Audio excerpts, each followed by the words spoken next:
Зahvaljujem. Разговараме со Благојче Крастановски, татко на Ева, која што не дочека да замине на лекување во Германија. Господин Крастановски, ве замолувам за изјава дали сметате дека државата правилно постапи во постапката за праќање на лекување во странство на вашето дете. Државата во ниту еден случај правилно не постапи. Во ниту еден случај правилно не постапи за лекувањето на Ева. Ако постапеше правилно, Ева и денес ќе беше жива и ќе беше излекувана. И покрај тоа што нејзината болест беше рано вратена, таа имаше шанси да се бори и да се излечи. В тој случај државата и фондот за здравство не ни дозволија да ја лечиме како што сакаме. Уште пред да биде донесена конзилијарност на фондот, одлуката на фондот, јас им реков да не праќаат во Турција, бидејќи разбрав преку врвни доктори кои ми рекоа дека ќе те испратат во Турција во секој случај, затоа што таму имале некој си поговор со турски клиники и поевтина била цената. Така, Да. Каде мислите дека се направија пропусти? Од фондот тврдат дека пари се одобрени за лекување во Турција. Да, од фондот одобрија пари за лекување во Турција, меѓутоа ние собравме околу 170.000 евра, сакавме да одиме на лекување во Германија, затоа што сите лекарства и сите протоколи што се примаат и децата што ги примаат со малигни болести, сите се од Германија. Ниту еден протокол не е од Турција.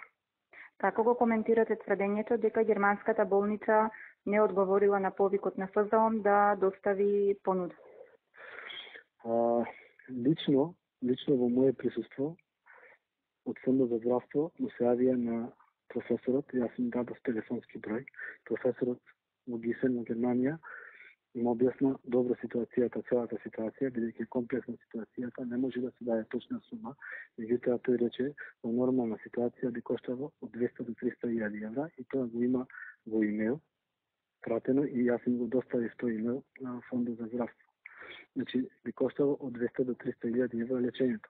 Со тоа што доколку има некои компликации, ако не се одрази добро класичната хемотерапија на лечењето на Ева, тоа ќе треба најнови медикаменти.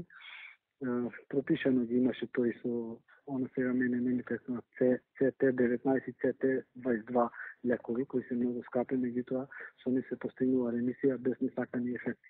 Значи со многу минимизирани несакани ефекти. Тие се најнови лекарства. И исто така им образложи дека лечењето имаат доста големо искуство за тој начин на лечење, бидејќи има многу сиромашни информации од страна на фондот, како оди и што оди, како оде и што оде во претходно лечењето.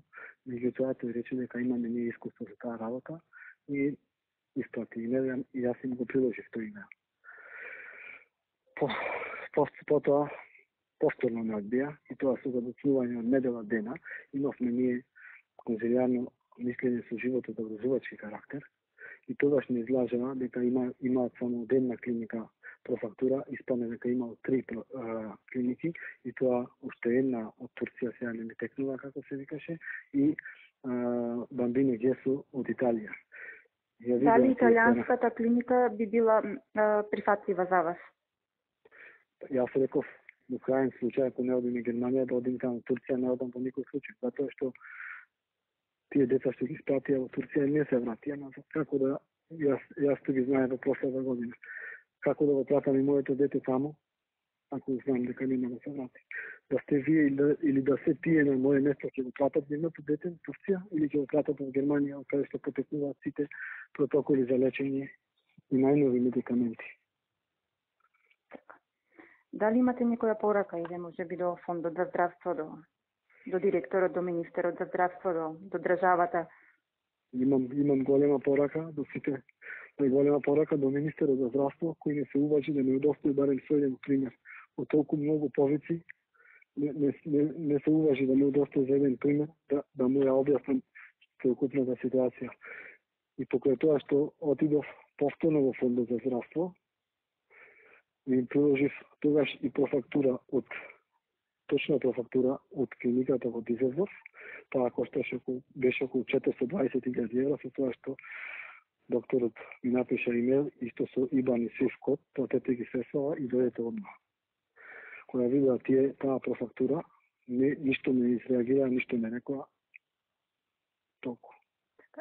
Како отворивте донативски броеви со оглед на тоа дека и таму нели е потребна профактура за да ви биде дозволено да отворите број? Да, ги приложив профактурите од имейлот што беше од Гисени и профактурата од Дизелдорф. Така. Како понатаму, дали би покренале никаква постапка? Треба да се направи се, за да не се случи и на друго дете. Затоа што тие во фондот за здравство и министерот немаат чувство.